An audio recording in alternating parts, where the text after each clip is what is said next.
Apocalipse 21, a partir do versículo 1. Diz assim: dá para me ouvir aí, ali atrás, mãe velha?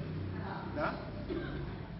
Diz: e vi um novo céu e uma nova terra, porque já o primeiro céu e a primeira terra passaram, e o mar já não existe. E eu, João, vi a cidade santa, a nova Jerusalém, que de Deus descia do céu, adereçada como uma noiva ataviada para o seu marido. E ouvi uma grande voz do céu que dizia: eis aqui o tabernáculo de Deus com os homens, pois com eles habitará, e eles serão o seu povo, e o mesmo Deus estará com eles e será o seu Deus. E Deus limpará de seus olhos toda lágrima, e não haverá mais morte, nem pranto, nem clamor, nem dor, porque já as primeiras coisas são passadas. E o que estava sentado sobre o trono disse: eis que faço novas todas as coisas. E disse-me: escreve, porque estas palavras são verdadeiras e fiéis. E disse-me mais: está cumprido. Eu sou o Alfa e o Ômega, o princípio e o fim. A quem quer que tiver sede, de graça lhe darei a fonte da água da vida. Quem vencer, herdará todas as coisas, e eu serei seu Deus, e ele será meu filho. Mas, quanto aos tímidos, e aos incrédulos, e aos abomináveis, e aos homicidas, e aos fornicadores, e aos feiticeiros, e aos idólatras, e a todos os mentirosos, a sua parte será no lago que arde com fogo e enxofre, o que é a segunda morte. Amém? Amém. Eu vou parar aqui no versículo 9. Se a energia voltar, eu leio até o versículo 27 depois. Mas aqui já dá um bom comentário acerca da sequência, não é, que nós estamos seguindo. Na terça-feira passada, irmãos, nós falamos aqui, comentamos com os irmãos acerca do juízo final e do milênio. Nós falamos como será o juízo final. Nós, por exemplo, aqui esclarecemos algumas coisas clássicas, alguns entendimentos errôneos, por exemplo, que nós temos acerca dos últimos acontecimentos. Vamos supor, as pessoas pensam que o inimigo vai ser condenado e vai ser lançado depois do milênio no lago de fogo para governar o inferno. E eu mostrei aos irmãos que não é bem assim. Ele será lançado no lago de fogo e a Bíblia diz que ele vai sofrer tormenta, vai ser atormentado para todo sempre. Ou seja, ele estará lá sofrendo, né? Ele vai estar lá sofrendo e padecendo por causa da sua própria ruindade. Nós falamos também aqui para os irmãos acerca do milênio, né? Nós falamos acerca do período de 1000 anos de paz e prosperidade, e nós refletimos aqui quando nós dissemos assim: irmãos, imagine aí 1000 anos com a ausência do inimigo, com a ausência do mal e de seus efeitos na terra. Como a terra será privilegiada. Nós falamos que o inimigo será preso, depois será solto, depois vai vir o grande julgamento. E nós aqui, irmãos, falamos das duas batalhas. Da batalha no Vale do Armagedon, quando o inimigo se levantará com os seus para pelejar contra Deus, contra Jesus e seus exércitos. E depois do milênio, naquele período que ele vai ficar solto, que ele ainda vai enganar uma multidão que a Bíblia Sagrada descreve, que é uma multidão como que a areia do mar. Não é? São poucas as pessoas que ainda serão enganadas. E essa multidão vai se levantar ainda para querer guerrear contra Deus. Mas um detalhe nessas duas batalhas, que a gente comentou semana passada, é que mesmo se levantando, não vai haver batalha, não vai haver guerra. Eles se levantarão para guerrear. Mas a Bíblia Sagrada diz que Jesus, ele simplesmente vai destruí-los, né? Ele não vai guerrear. Você imagine Jesus tem que trocar tiro com um da gente. Que Jesus é esse? Né? Tem que trocar ali pedra, um jogando pedra do lado, né? Como se fosse um de nós. Não, Jesus é o Filho de Deus. E ele tem todo o poder. Eles se levantarão para guerrear, mas ele não vai guerrear, ele simplesmente vai vencer. Glória né? a Deus. Isso aí nós falamos semana passada. Bendito Agora, é o teu nome, na continuidade da visão, nós aqui no início do capítulo 21, João fala uma coisa para nós nos alegrarmos. Quando ele diz assim: e eu vi um novo céu e uma nova terra. Ou seja, irmãos, o que vai suceder depois do juízo final. Nós já sabemos pelo início do versículo que haverá um novo céu e uma nova terra. E João, ele primeiro nos chama a atenção, assim, a nossa memória, para a gente ter uma ideia de como serão esse novo céu e essa nova terra. Ele diz assim: eu vi um novo céu e uma nova terra, porque já o primeiro céu e a primeira terra passaram e o mar já não existe. Sabe o que vai acontecer? Tudo que há nesse mundo será transformado em pó, sumirá. As estrelas do céu, as galáxias, tudo irá se acabar, irmãos. Depois do juízo final, tudo vai se acabar. A igreja já não estará mais aqui. Pastor, o que vai acontecer com os salvos? Os irmãos sabem que os salvos estão na glória com Jesus, né? Estão na glória com Jesus. Eles virão no milênio, e a gente aprendeu na terça passada que no milênio a eles vai ser dado o poder de julgar. Eles se assentarão no trono para julgar.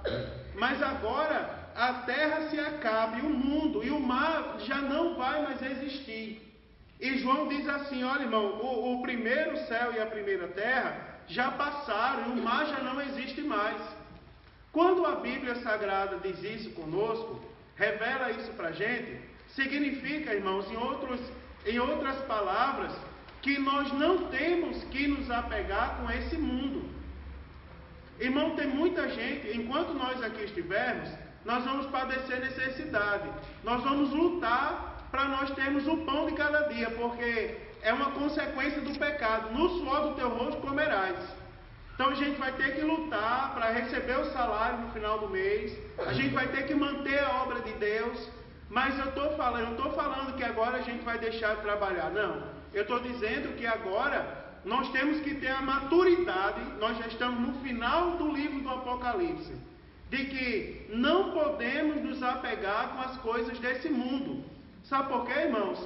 Porque tem algo muito mais glorioso. Aleluia! Glória a Deus. E as coisas desse mundo vão passar, vão se acabar. O primeiro céu e a primeira terra passarão. Né? E o mar deixará de existir. Agora João está tendo a visão e ele diz assim, ó: eu, João, vi a santa cidade. Aí você observa, não é? Quem é crente em Jesus e tem essa esperança, nesse momento se alegra. Aleluia. João diz assim: o mundo se acabou. Aleluia. Já não existe mais, estrelas já não brilham mais no céu, o sol já não existe, acabou tudo. E agora o que vai ser de nós? Nós estamos no céu, meu irmão, com Jesus. João diz assim: sabe o que eu vi? Uma cidade santa. Glória uma santa cidade, dependendo da versão bíblica. Aí vem a nossa alegria. No primeiro momento a tristeza. O que vai ser de nós? No segundo momento a alegria. Nós estaremos na santa cidade. Glória a Deus. A nova Jerusalém. E João diz assim, ó: que Deus descia do céu, adereçada como uma esposa ataviada para o seu marido. Preste bem atenção, irmão, que o que é que João está vendo agora? O primeiro céu e a primeira terra se acabou, o mundo já não existe. Mas para os santos, quem não crê em Jesus, no juízo final já morreu. Lembra que as aves ali foram convidadas para se apropriar das carnes dos incrédulos que morreram, né? Já sofreram, já foram lançados no lago de fogo. Agora, irmão, você observa que essa cidade que João está vendo descer do céu não é simplesmente uma cidade. Se você prestar bem atenção ao texto, você vai ver assim, que João diz assim: a nova Jerusalém, que de Deus descia do céu, adereçada como uma esposa. Me diga uma coisa: Quem é a esposa adereçada que foi para o céu? A noiva. A igreja. A igreja que foi revestida de um corpo glorioso e foi levada para o céu. Olha, irmãos, observe como está essa igreja. Ela está formosa. A Bíblia Sagrada diz, ela vem adereçada como uma esposa para o seu marido. João descrevendo agora que ele está vendo o quê? A igreja descendo.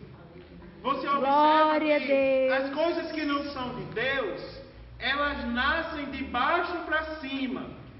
Por exemplo, você lembra da Babilônia? A Babilônia que eu falei, do sistema do mal, não é? E a falsa religião. Você observa que é algo que nasceu de baixo para cima. Foi criado embaixo, mas nós não nos apegamos com as coisas de baixo. Nós nos apegamos com as coisas do alto. Você observa que agora, João não está vendo uma coisa que surgiu do mar, que foi a primeira besta, que surgiu da terra, que foi a segunda besta, não é? Que foi criada ali pelo dragão, que era o diabo, o antigo inimigo, a antiga serpente. João agora está vendo algo que vem do céu, ou seja, que vem da parte de Deus. Sabe o que significa, irmão? A igreja, ela pertence a Deus. Glória a Deus, a igreja, aleluia. Ela não nasceu na terra, ela nasceu no céu. E é do céu que ela vai descer. Não é? João não está vendo a cidade, ele está vendo a igreja ataviada como uma noiva, que foi preparada para se encontrar com o seu noivo. Irmãos, veja só um detalhe nessa história. Se João está vendo a igreja como uma noiva, assim como uma noiva ela foi se encontrar com Deus, porque a Bíblia diz que quando a igreja for para o céu, ela vai para o céu e antes de chegar lá, ela vai ser revestida de um corpo glorioso, não é assim que diz a Bíblia? E você observa que por que nós devemos estar tão preparados? Porque no primeiro momento, esses discursos, irmão, vocês acreditam que alguém ligou para mim de outra região do Brasil, lá do norte do Brasil, não foi do Nordeste, hoje eu não vou falar mal da minha região, foi alguém lá do Norte, que ligou e disse assim: pastor, eu estou assistindo os vídeos lá sobre o Apocalipse, eu estou achando que o senhor é muito radical. Eu disse: não, meu filho, porém acho que você não está lendo a Bíblia, porque se você ler a Bíblia, como a gente está lendo assim, versículo a versículo, não precisa eu repetir para os irmãos que o padrão de santidade que Deus exige para nós irmos morar no céu é um padrão muito elevado, irmão, muito elevado, que a gente tem que lutar muito. Não é impossível, senão Deus não tinha deixado para a gente. Mas a gente tem que lutar. Eu falava essa semana, não sei onde eu estava, foi lá no Portinho mesmo, domingo, que eu disse para os irmãos assim, eu disse: irmãos, os irmãos lá da minha igreja já conhecem o que eu vou dizer. Vocês têm saudade, porque alguém falou, quando foi cantar o hino da harpa, disse: irmão, antigamente, quando cantava um hino desse, pegava fogo na igreja, crente era batizado no Espírito Santo. Eu aproveitei para introduzir a lição na escola dominical, para falar do serviço a Deus e da adoração, que é o livro do Levítico. Aí, para resumir, as lições passadas, eu disse: vocês estão com saudade da igreja antiga, não é? Aí disseram: amém, estão com saudade dos sinais, estão com saudade de Deus batizar no Espírito Santo, com o hino da harpa, estão com saudade, né, irmão, de Deus batizar no Espírito Santo quando o povo dobra o joelho para orar. Aí o povo: amém. Eu disse: mas o povo de antigamente era um povo que é chamado de radical pelos de hoje, não é? Eles exigiam um padrão de vestimento, eram chamados de radicais. Eles exigiam um padrão de comportamento, eram chamados de radicais por isso. Na verdade, não eram radicais, buscavam a santificação. Glória a Deus. E a consequência da busca pela santificação não pode ser outra, irmão, senão a glória de Deus sobre a nossa vida. Você preste bem atenção que a igreja, ela é ataviada, simboliza a noiva do Cordeiro, mas ela já é a noiva quando sobe. Vou esperar para ser a noiva cheia da glória de Deus quando voltar. Não, a gente tem que ser a noiva cheia da glória para subir. Glória a Deus. Aqueles que voltaram cheios de glória foram os que subiram cheios de glória. Não é verdade, irmãos? Foi os que subiram cheios de glória. Então nós temos que vigiar nesse sentido. Preste bem atenção que a Bíblia vai dizer assim, E ouvi uma grande voz do céu que dizia: eis aqui o tabernáculo de Deus com os homens. Está ou não está falando da igreja? Está falando da igreja. A igreja, o tabernáculo de Deus. O que acontecia no tabernáculo? E para que o tabernáculo foi construído? Quem lembra? O tabernáculo foi construído porque precisava de um lugar puro para que a glória de Deus se manifestasse. Você vai ver que o povo que estava no deserto estava dando trabalho. Estava ou não estava? Estava dando muito trabalho. E você imagina, se Deus fosse derramar a glória dele no meio daquele povo trabalhoso, não ia sobrar quase ninguém. Deus mandou reservar um lugar perfeito, um lugar onde para entrar ali tinha que estar santificado. Só podia entrar no lugar onde a glória de Deus descia o sumo sacerdote que estava extremamente preparado para entrar naquele lugar. Irmão, o negócio é tão perfeito, olha só o que eu vou dizer a vocês, que quando o primeiro templo foi construído, ele foi construído se não me falha a memória, era madeira de acácia, né, irmão Abel? Madeira de acácia, não é assim, irmão Júnior? E madeira de acácia, eu não sei se tem algum marceneiro, irmão Daniel, já deve ter trabalhado com isso. Madeira de acácia é uma madeira extremamente difícil de se trabalhar. Retorcida. É uma madeira que ela é retorcida e não é fácil você construir parede com madeira de acácia. Mas Deus mandou construir a parede do templo com madeira de acácia. Sabe o que significa aquela madeira? Significa os pecados que tem dentro da igreja. Irmãos, sejam sinceros, dentro da igreja nós temos contenda muitas vezes. Dentro da igreja nós temos escândalos muitas vezes. Dentro da igreja nós temos pecados muitas vezes. Não é que deixam a gente assim sem acreditar que aquilo ali possa existir algum dia dentro da igreja. Mas sabe o que foi que Deus mandou fazer? Ele disse assim: vai e construa a parede do templo de madeira de acácia, mas ele disse: revista de ouro. Aí você observa, quem olhava para a igreja, via os defeitos da igreja?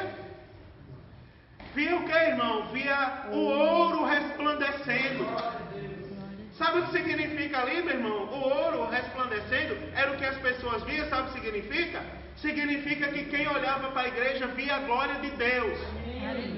Sabe Glória por quê? a Deus. Porque embora a igreja, nós que aqui estamos reunidos, sejamos cheios de defeitos, sejamos cheios, irmãos, de coisas que precisam ser trabalhadas e moldadas por Cristo, mas significa que nós estamos aqui, mas nós não estamos cultivando defeito, não.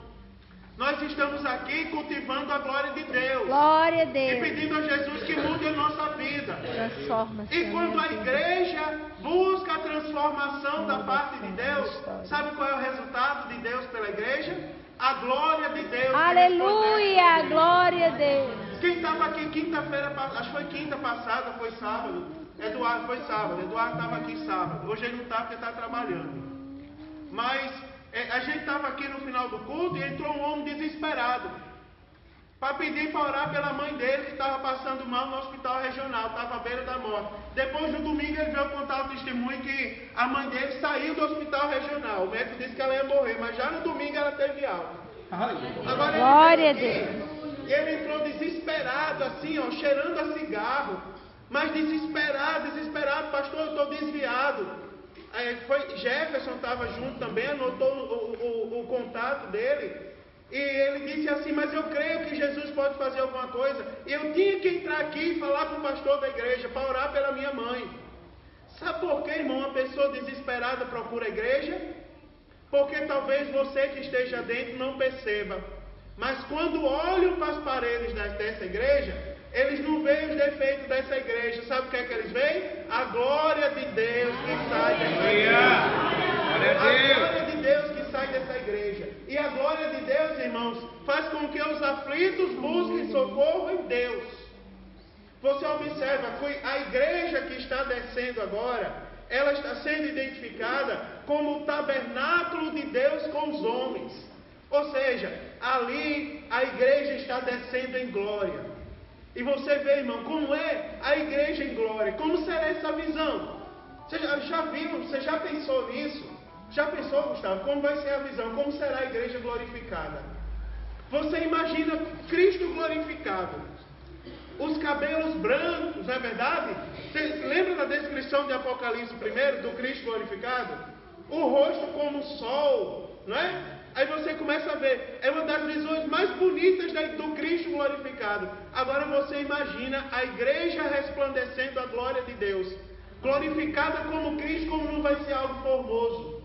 E quer ver algo melhor, irmão, de pensar, é que nós estaremos presentes nesse meio. O lugar onde Deus resplandece a sua glória. E diz assim, ó, pois com eles habitará, e eles serão seu povo, e o mesmo Deus estará com eles, e será o seu Deus. E preste bem atenção o que é que vai ter lá. Diz assim, ó, e Deus limpará, o versículo 4, de seus olhos toda lágrima. Toda lágrima, irmão, que você tem que derramar hoje. Você quer ver uma coisa, irmão? Quando eu leio esse texto aqui, eu fico ali só, às vezes, estudando. Às vezes, Thaisa entra na sala. Não foram poucas as vezes que ela entrou e me viu chorando ali dentro, enxugando as lágrimas. Porque eu fico pensando, irmão, das lutas que a gente passa nesse mundo, da peleja que a gente tem que pelejar nesse mundo. Mas a Bíblia Sagrada diz, e Deus limpará dos seus olhos toda lágrima. Aleluia. E diz a palavra de Deus assim, irmão, e não haverá mais morte. Preste bem atenção, que coisa bonita. Não haverá mais morte, nem pranto, nem clamor, nem dor, porque já as primeiras coisas são passadas. Elas já passaram. Glória e não Deus, estarão mais creio, conosco Jesus. naquele dia. Eu creio. Veja que coisa bonita. Tem alguém pensando em desistir aqui? Não responda. Tem alguém pensando em desistir? Por causa da aflição desse mundo? Né? Por causa das aflições desse mundo? Tem pessoas, irmãos, olha, que não podem sentir um beliscão no pé. Tem gente que não consegue sentir uma dor no pé, que desiste de ser crente. É verdade, irmão. Não pode sentir uma dor no pé que não quer mais ser crente. Se chegar na igreja e ouvir a gente passando a instrução, como eu passei, agora há pouco, vamos fazer menção à Bíblia, todo carinho. Irmão, me ajude. Você viu alguém sujando o banco? Aí me ajude, peça assim, ó irmão, a gente tem que ter o maior cuidado, porque custou muito caro pra gente. Teve que vender 10 mil pastéis para pagar os bancos, né? Foi muita coisa que a gente teve que fazer, que contribuir, tal. Mas tem pessoas que só de ouvir isso, diz assim, tá com vontade de não ir mais naquela igreja. Porque eu cheguei lá, estava um pastor falando em banco. Irmão, amado, olha o que nos espera. Você vai deixar de vir para a igreja por causa de um banco? Você vai deixar de vir na igreja por causa de uma dor no pé? Você vai deixar de vir na igreja porque hoje você não tem R$1 para comprar uma Coca-Cola ali? Porque eu vou falar logo coisa boa, R$1 para comprar uma Coca-Cola. Não é verdade? Aí não vai mais querer ser crente? Irmãos amados, o que nos espera naquele grande dia é que a gente não vai ter que nos preocupar com a morte. Não vamos ter mais que nos preocupar com a morte. Pastor, eu não ligo para a morte. Olhe lá, quando ela bater a porta, olhe lá. Hoje eu conversava com minha mãe e o homem que mais zombou de mim lá em Natal, ela hoje conversando com ela disse, Mário, tu não acredita a notícia que eu vou te dar. Ele aceitou Jesus. Eu disse, foi, mãe? Ela disse, foi. As irmãs tudo chorando aqui, lembrando, meu Deus, o que irmão Mário não fez por esse homem, até carregar ele nas costas. E agora ele aceitou Jesus. Liga para ele para dar notícia, tal. E eu disse, mãe, como foi que ele aceitou? Ela disse, sabe o que foi, meu filho? Ele pegou uma doença. E o médico disse que não dá uma semana para ele morrer. Com medo da morte, para onde ele correu? Os pés da vida, aceitou Jesus. Não é verdade? É verdade. Se a gente disser que não se preocupa com a morte, eu vou dizer uma coisa mais, você não está agindo com a verdade, porque você se preocupa sim. Tem aquela história do marido e da mulher, não é? Vocês conhecem a história, que a morte chegou e bateu lá nas costas do marido e disse, eu vim lhe buscar. Ele disse, eu não, leve ela aí, ó, primeiro, né? Minha esposa, que eu tanto amo, leve ela primeiro, deixei eu aqui mais um tempo, né? Todo mundo se preocupa com a morte, mas naquele dia, irmãos, Nós não vamos mais nos preocupar com a morte, com a dor. Está escrito na Bíblia Sagrada, com o pranto. Não haverá clamor, porque as primeiras coisas já passaram. Quer ver o que mais? Eu vou dizer para vocês. E João diz assim, ó: e o que estava sentado sobre o trono, ele disse para consolar todos nós: eis que eu faço nova todas as coisas. E ele disse assim: escreve, João, escreve essas coisas, porque essas coisas são verdadeiras e fiéis. Pode anotar, pode passar para o povo, porque essas coisas são verdadeiras. Irmão, aqui ó, ainda não está descrevendo a cidade. Aqui apenas está dando uma introdução. Depois eu vou falar para vocês, a partir do versículo 9, eu vou falar para os irmãos, é a descrição da Nova Jerusalém. É o que eu não acho que não vai dar tempo de eu falar hoje. Aqui apenas a introdução. Lá não vai ter dor, lá não vai ter sofrimento. E mais, o que está sendo falado, irmão, está aqui, ó, é a palavra da verdade. São palavras verdadeiras e fiéis. Você estará lá, meu irmão, naquele dia. Você estará lá. Quando alguém quiser lhe perturbar, tirar sua paz, você vai dizer assim: não, vai embora, perturbador de paz, porque eu quero estar lá naquele dia. Aleluia! A Bíblia é tão perfeita, olha só, a Bíblia é tão perfeita que ela diz assim: fugir da aparência do mal. Fugir, meu irmão. Quando o mal apontar, fuja dele. Ah, pastor, não tenho que ser forte e lutar. Não, a Bíblia manda fugir. Porque Jesus sabe que nós não temos chance contra o inimigo se nós não lutarmos com as armas dele.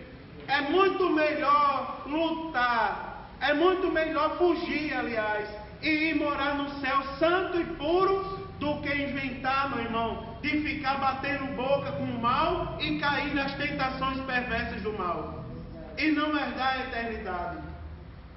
A Bíblia Sagrada diz: e o que estava sentado falou e disse-me mais: está cumprido.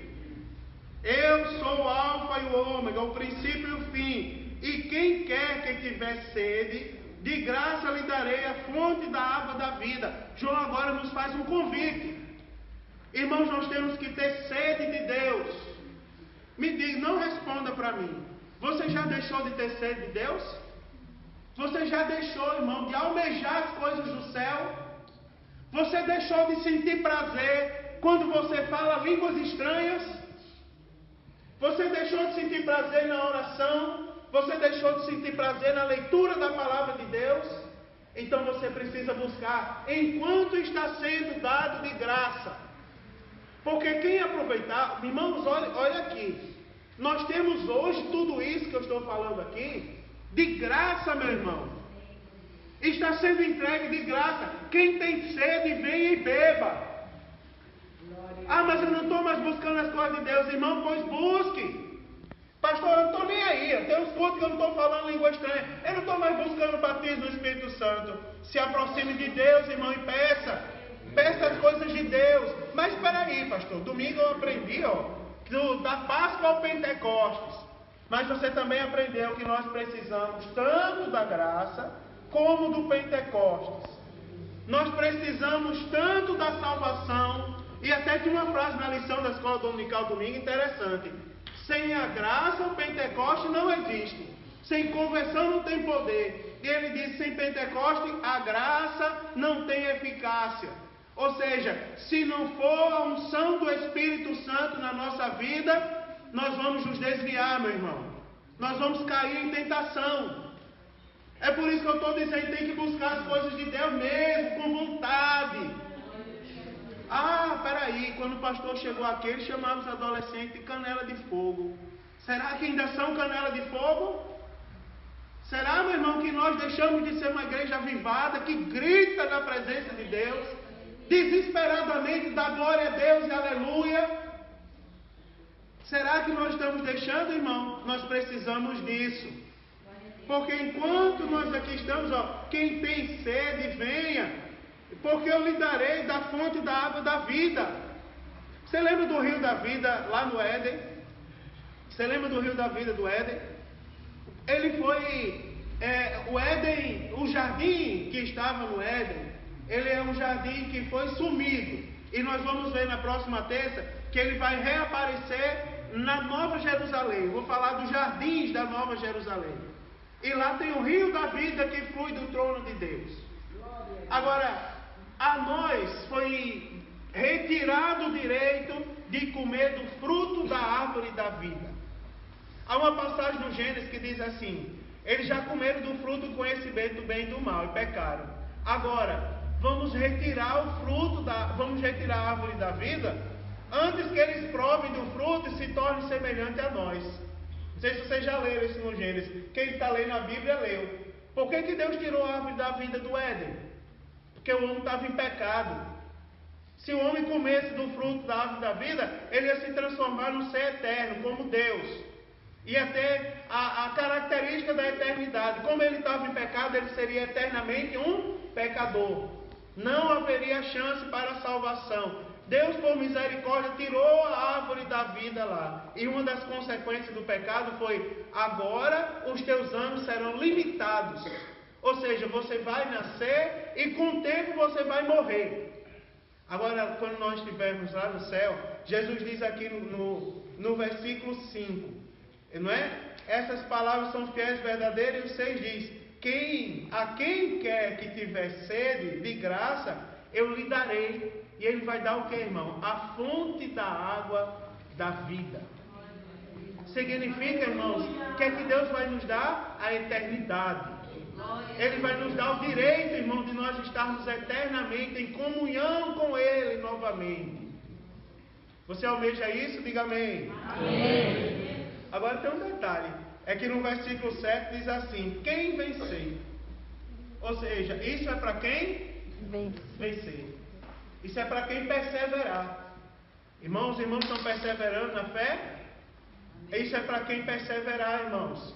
Quem vencer, ou seja, não é qualquer pessoa, são aqueles que vencerem, herdarão todas as coisas, e eu serei seu Deus e ele será meu filho. Agora tem um detalhe aqui, eu vou terminar no versículo 8, ele diz assim, eu serei Deus, mas é de quem vencer. É de quem vencer, de quem perseverar. Tem que perseverar, tem que lutar.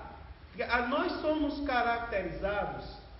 Tem uma coisa que faz parte do homem que a gente deve lutar contra ela. É aquele negócio de começar e não terminar. Já viu no final do ano aqui? Várias pessoas fizeram o propósito de ler a Bíblia toda. A maioria já desistiu do propósito de ler a Bíblia. Não perseveraram. Agora, irmãos, o céu é para quem perseverar. Quem vencer. Aí Deus diz assim: eu serei o seu Deus e você será por filho. Deus está nos chamando a atenção, irmão. Você precisa lutar mais. Você precisa perseverar mais. Eu já visitei muita gente no hospital. E pessoas que você visita no hospital, e quando você chega lá para visitar, você pensa que vai dar uma palavra de Deus. Na verdade, a pessoa dá uma palavra de Deus para você. Já visitei várias pessoas assim.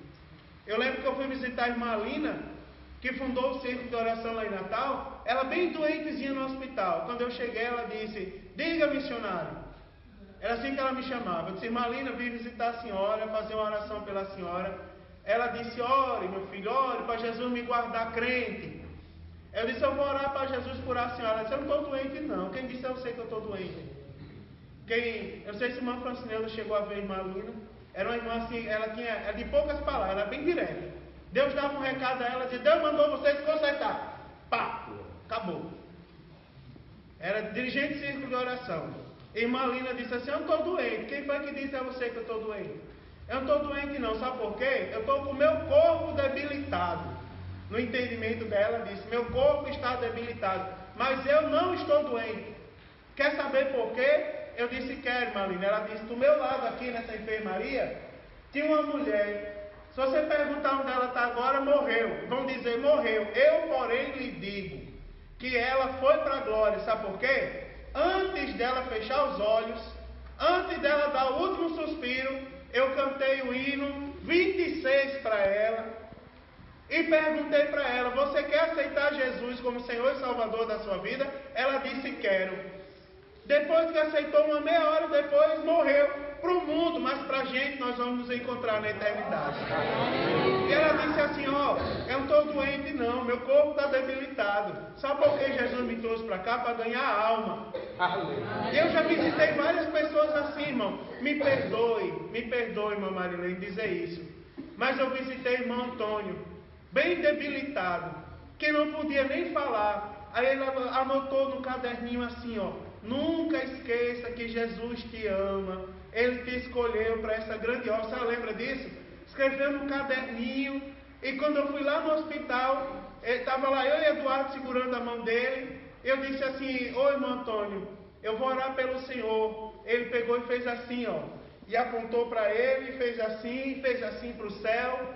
E começou a gesticular. E Eduardo, eu disse, Eduardo, o que será que ele quer dizer? Ele está dizendo que ganhou alma no hospital para Jesus. Você está entendendo, irmãos? Você está entendendo? Glória Que nós a não Deus. temos que nos apegar com esse mundo. E se eu der a oportunidade, a irmã Marilene vai dizer muitas histórias do servo de Deus.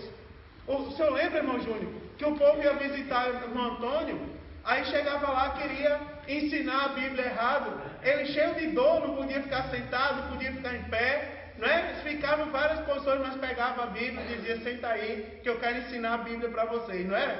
E pegava e ensinava a Bíblia. E um dia eu cheguei lá, tinha uns 4 sentados em volta dele. Ele disse assim, são meus amigos, pastor, não vão sair daqui enquanto não ouvir a verdade. E estava lá ensinando a Bíblia para eles. Sabe o que significa isso, irmãos? Quem vencer, quem for perseverante. Vocês sabem por que eu estou contando essa história? Nem a dor é capaz de calar um servo de Deus que tem o Espírito Santo dentro do coração. Nem a Glória a dor Deus. cala um crente em Jesus. Aleluia. E nós temos que ter isso na nossa mente. Eu estou cansado. Ah, irmão, seu corpo está cansado, mas seu coração está cheio da glória de Deus. Né? E você tem que lutar e vencer. Eu quero ser chamado de filho de Deus, irmão. Que coisa bonita, um dia estar no céu. Eu não posso me lembrar que eu começo a chorar. Mas você imagina, eu lá no céu, Gelson, e Deus olhar para mim e dizer assim, esse aqui é meu filho. Eita, irmão, coisa bonita. Aleluia. Eu não sei se você tem essa esperança, mas eu tenho, irmão, essa esperança. Agora tem um recado aqui pra gente. Porque, irmãos, você lembra que a Bíblia fala das obras da carne e do fruto do Espírito? Aleluia. Olha o que diz a Bíblia. As obras da carne não é para os ímpios. A Bíblia não foi escrita para ímpios, não. Ela foi escrita para os crentes. E as obras da carne é para os crentes ter cuidado, porque nós somos tendenciosos à obra da carne. Porque o último versículo desse contexto, o versículo 8, diz assim, mas, ou seja, uma conjunção adversativa. Eu estou falando uma coisa, mas tem uma exceção, mas, não é? Tem um mais na história, tem uma exceção. Todo mundo vai para o céu, mas tem alguns que não estão perseverando, né? Aí a Bíblia tem um mais aqui, ó, mas. Aí diz assim, não é mais, o mais que tem o I, o M-A-I-S, é soma, não é? Mais alguma coisa. O mais, M-A-S, sem o I, é uma conjunção adversativa. Aí a Bíblia agora nos faz mais um alerta. Primeiro nós temos que perseverar. Segundo, diz assim, ó, mas quanto aos tímidos. Esse tímido aqui, eu vou resumir porque eu disse que ia falar meia hora e já estou falando quase uma. Mas preste bem atenção, é porque a gente vai se empolgando. Mas você observa, esse tímido aqui pode ser traduzido como covarde. Porque alguém pode dizer assim, o pastor disse um dia que era tímido, pronto, não vai para o céu. Não, irmão, eu vou em nome de Jesus. Eu vou. Vamos orar uns pelos outros para a gente ir tudo para o céu, na primeira carrada logo. Né? Primeira leva, vai todo mundo.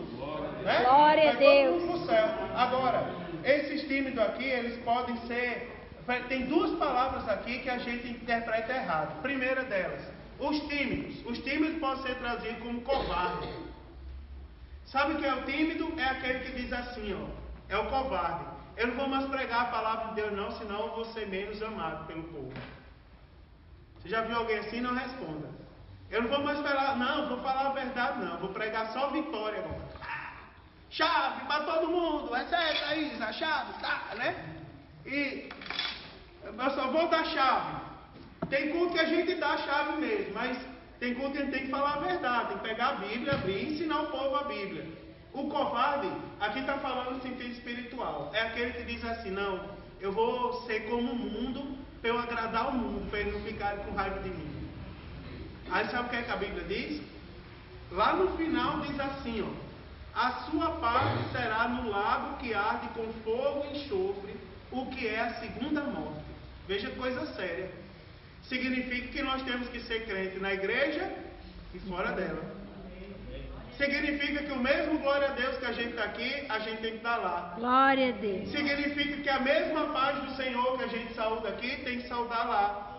Significa que a mesma veste santa que a gente usa para vir à casa de Deus com reverência, nós temos que usar lá também. Não é verdade? A forma de falar tudo na nossa vida tem que estar santo, porque quem diz assim, não, lá eu vou ser diferente, a Bíblia enquadra no contexto do covarde. É esse o tímido que a Bíblia fala. E tem mais, ó, não é só o covarde, diz assim, e quanto aos tímidos e aos incrédulos. Sabe quem são os incrédulos, irmãos? São aqueles que apostatam da fé.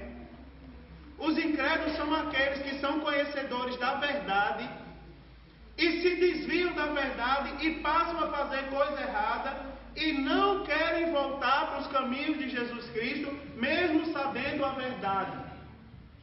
A Bíblia diz, mas quanto aos covardes e aos incrédulos, ou seja, os que sabem a verdade, mas zombam da verdade. Aí tem uma promessa para eles. Agora preste atenção, nós somos tendenciosos a isso, sendo sincero, irmãos. Nós somos tendenciosos a querer agradar todo mundo. Vocês acreditam, irmã Rosinha, a senhora que ora por mim, a senhora acredita que tem igreja que ora para eu ir para lá? Vamos orar para... Não, Maricés, Deus me livre e guarde. Por quê? Eu digo, não, eu sou uma pessoa boa. Irmãos, eu não sou uma pessoa boa, diga amém. Amém. Hoje eu vou dormir a noite toda, vocês não imaginam. Estava programado essa pergunta. Agora preste atenção, viu, Jéssica? Estava programado. Já que você confessou, você vai me pagar uma pizza. Ó, veja só, estou brincando, querido. Mas se quiser pagar, né? Estou brincando. Preste atenção, olha para cá. Irmãos, olha, aí disseram, eu não quero, sabe por quê? Porque lá vem esse homem com história de Bíblia para cá. Você acredita nisso? Eu ouvi, irmão, estava com Thaís e a pessoa estava falando aqui, ó. Esse aí, Deus me livre. Esse aí vai logo querer abrir a Bíblia lá na igreja e vai logo querer ensinar a Bíblia para a gente. Irmãos, e aí? Vocês querem que eu pare de ensinar a Bíblia? Diga amém. Quem falou? Foi Juan? Não, isso foi Juan. Foi? Não, ele não ouviu, mas estava cochilando. Mas tem igreja que não quer mais ouvir a Bíblia, irmão. Me diga uma coisa, essas palavras matam ou elas dão vida? Dão vida. Elas dão vida, elas edificam. Glória a Deus. Nós não podemos nos acovardar, irmãos. Não podemos ser covardes, temos que falar e andar na verdade. Nós não podemos ser incrédulos. Não podemos nos desviar da fé, irmãos. Não. Ah, pastor, estou me sentindo fraco. Venha cá que eu oro por você e você vai sair forte. Em nome de Jesus. Aleluia. É verdade. Glória a Aí a Bíblia Deus. também fala, olha o que a Bíblia fala. E aos fornicadores. Eu vou voltar a dar umas palestras para os irmãos. Geralmente essas palestras a gente dá para os mais jovens. Mas eu vou começar a falar para a igreja também. Eu vou começar a falar de fornicação. Porque são palestras. Na minha época de jovem, irmão Samuel, na minha época de jovem, eu sou jovem ainda, bem mais jovem que o senhor, mas na minha época assim, do conjunto dos adolescentes que eu cantava lá, eu lembro que a gente era saturado, irmão, com namoro, noivado e casamento. Palestra, vamos lá, palestra, namoro, noivado e casamento. Vamos ensinar os jovens, não pode fornicar. Vamos ensinar para os irmãos, adultério é pecado.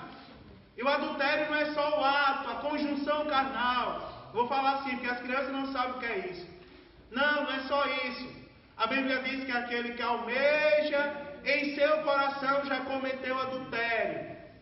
Tem que voltar a falar nessas coisas, porque os fornicadores vão ficar. Está aqui, ó, os fornicadores, os feiticeiros. Olha, irmão, como é sério. A Bíblia diz assim: mas quanto aos tímidos, e aos incrédulos, e aos abomináveis. Tem coisa abominável diante de Deus. Precisa dizer o que é? A gente está vendo aí em nossa volta. Eu disse uma vez, irmãos, tem jovem que me imita escondido. Nem me imita escondido, não. Imita meu sotaque na minha frente. Eu acho bom. Acho bom, meu irmão. Comece a falar aí, né? Oxente, comece a falar. Uma vez eu chamei Thaís ali: ô Thaísa. Daqui a pouco uma irmã me imitando: ô Thaísa, lá na porta. E eu estava mais pra cá com a Maria conversando, e a irmã não viu que eu estava lá. E lá na porta me imitando. Mas eu não acho ruim, não. Eu acho é bom. Sabe por quê, irmão? Eu disse para os jovens um dia: imite o pastor da igreja de vocês, porque vocês estarão imitando um homem, né? Um homem mesmo, cabra macho. Vocês vão imitar um camarada inteligente, vocês vão imitar um crente em Jesus, vocês vão imitar uma pessoa que luta todo dia para ir morar no céu. Agora, se vocês andarem se requebrando por aí, vocês vão imitar um demônio, meu irmão. E quem imita demônio é abominável aos olhos de Deus. Um dia tinha uns menininhos numa igreja que eu dirigi falando fino. Ah, pastor, dói, rapaz, fale grosso. Fale como homem. É verdade, porque seu pastor é homem. Seu pastor não afina a voz para parecer santo, não. É verdade, irmão, porque a Bíblia fala. Mas a gente não tem que falar isso, né, irmãos? Não estão mais falando isso nas igrejas, não. Estão com medo. Eu não sou covarde, não, meu irmão. Eu sou crente em Jesus. Eu fui chamado para pregar o evangelho da verdade, meu irmão. Glória a Deus. Tá, os abominados, os homicidas. E quer que cada palavra dessa está uma pregação. Quer ver uma coisa? A Bíblia diz que aquele que enfurece seu irmão é um homicida. Vocês já leram isso na Bíblia? No próximo culto eu vou dar a referência para vocês. Aquele que aborrece seu irmão é um homicida. Né? Ou seja, homicídio não é só aquele que vai lá e mata e comete homicídio com arma de fogo. Não, aquele que aborrece. Não tem pessoas que estão aborrecendo outras na igreja? Faz de tudo para tirar outras da igreja. Tem pessoas que fazem de tudo, irmão, para tirar gente da igreja. E não tem o Espírito Santo. Quem tem o Espírito Santo até se desentende com outra pessoa. Mas depois, nem que seja uma mensagem no WhatsApp, manda lá: eu te amo. Não é assim? Eu te amo em Cristo Jesus. Não é verdade, irmãos? O pecado da rebeldia é semelhante da feitiçaria, né, também. Tem um versículo claro, que fala. Verdade. Né? Os feiticeiros, a Bíblia compara a feitiçaria à rebeldia. Veja, irmão, coisa interessante, não é? A gente pensa feiticeiro é só aqueles que estão lá no centro de macumba. Não, aquele que se rebela, a rebeldia, a Bíblia diz que é o mesmo que pecado de Lúcifer. E os feiticeiros não vão morar no céu. Veja coisa séria isso aqui. Eu não vou explicar cada palavra dessa, mas você vê que vai muito além do que está escrito aqui. Aí diz, feiticeiro, idólatra. Irmão, se a gente for falar o que é idolatria, temos ou não temos que vigiar, irmão, em relação à idolatria? O pregador famoso vai pregar na outra igreja e começa o telefone a comer. Vamos para lá, para outra igreja. Porque quem vai pregar na nossa igreja é o pastor. O pastor não aguenta mais aquela voz nordestina dele. Vamos lá, ver o homem do... Não é? Porque ele vai estar pregando idolatria. É ou não é, irmãos? Cuidado, porque fala dos idólatras também. E cá para nós, quem veio para o culto aqui não se arrependeu, não. Não é verdade, irmão? Não se arrependeu, não. Cuidado com a idolatria. Eu não vou mais falar nada. E todos os mentirosos. Sabe por quê? Mas, eu vou repetir o nome. Os covardes, os incrédulos, os abomináveis, os homicidas, os fornicadores, os feiticeiros, os idólatras e todos os mentirosos. Sabe por quê? Cuidado com isso aí, porque a Bíblia diz: a sua parte, a parte deles, olha, irmãos, enquanto nós estaremos no céu, Pastor, você está chamando a gente de idólatra, de mentiroso, de feiticeiro? Não, não estou chamando ninguém disso não. Eu estou dizendo, eu disse a vocês que nós temos que lutar para nós irmos na primeira leva, irmão. Né? Para nós irmos lá no dízimo. Aleluia. Logo nas primícias da coisa. Agora eu estou falando isso aqui, irmão, porque é um alerta. Eu estou dizendo, nós somos tendenciosos a isso. E se a gente não tomar cuidado, a gente cai nisso. Cai ou não cai? Se nós não tomarmos cuidado, nós vamos cair no pecado da rebeldia, que é o mesmo feitiçaria. Vamos cair no da idolatria. Vamos cair na classe dos abomináveis. Tem que vigiar. Tem que vigiar para não cair, porque a parte desses que eu acabei de falar não é na glória com Deus. A Bíblia diz, é no lago que arde com fogo e enxofre, o que é a segunda morte. Vão ressuscitar para serem condenados para a eternidade. Agora nós, irmãos da igreja, se perseverarmos até o fim, nós vamos subir. Não é verdade? Nós vamos para a eternidade, irmãos. Tem aquele hino, eu ia cantar ele hoje porque eu cantei de tarde e chorei. Tem aquele hino que diz assim: um dia tudo irá findar, não é? Eu cantando, eu vou cantar a próxima terça, porque eu estava pensando naquela parte assim: de asas não precisarei, foguete ou disco voador. Ou eu vou escolher alguém que tem a voz bonita para cantar. Apenas eu atenderei ao vide do Senhor, né? Porque tem aquela partezinha que diz assim: a gravidade. Você sabe o que é a força da gravidade? É o que nos segura aqui na Terra, né? No espaço a gravidade é 0. Quem estudou física sabe disso. Na Terra é convencionado gravidade 10. Não é assim, o menino que estuda física aí? No espaço a gravidade é 0. Como não tem gravidade, o povo fica flutuando.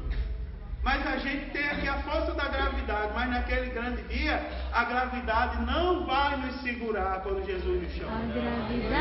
Que coisa maravilhosa, né, irmãos? Que coisa maravilhosa. É ouvirmos falar que nós vamos morar no céu.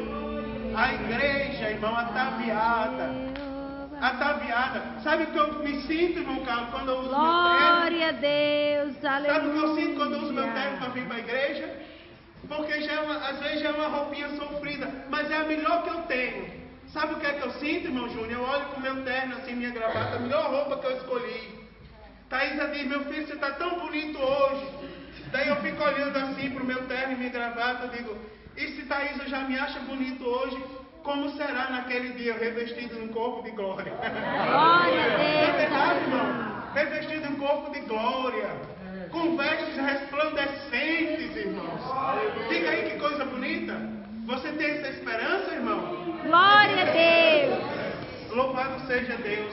Pois então se prepare, porque está muito próximo o dia de nós ouvirmos a igreja. Porque somente a igreja vai ter a honra de ouvir o alarido, a voz do arcanjo e a trombeta de Deus. E se encontrar com o seu Jesus nos ares. Amém. Que Deus nos abençoe, irmão, e nos conserve assim. Quando quiserem sujar suas vestes, você olha para suas vestes e diz assim: não, ela deve permanecer limpa. Pastor, deixa de usar esse terno, essa gravata, bota uma camiseta, rapaz, tu é jovem, está emagrecendo, antes era meio buchudo, agora a barriga está descendo assim, já está ficando bonito de novo. Usa uma camiseta. Tenho nada contra quem usa camiseta, mas eu, na minha função, eu tenho que vir para a igreja terno e gravata. Eu sou obrigado. O sacerdote tem que usar vestes especiais. Isso serve para você, irmão. A sua veste, ela não tem que ser como a minha, mas ela tem que ser veste que glorifique a Deus. É verdade. E quando alguém quiser sujar ela, eu não vou sujar, porque hoje ela está limpa pelas minhas mãos, mas um dia eu serei revestido de uma veste gloriosa, por ter conservado a minha veste aqui na terra. Glória a Deus nos Deus. abençoe. Amém.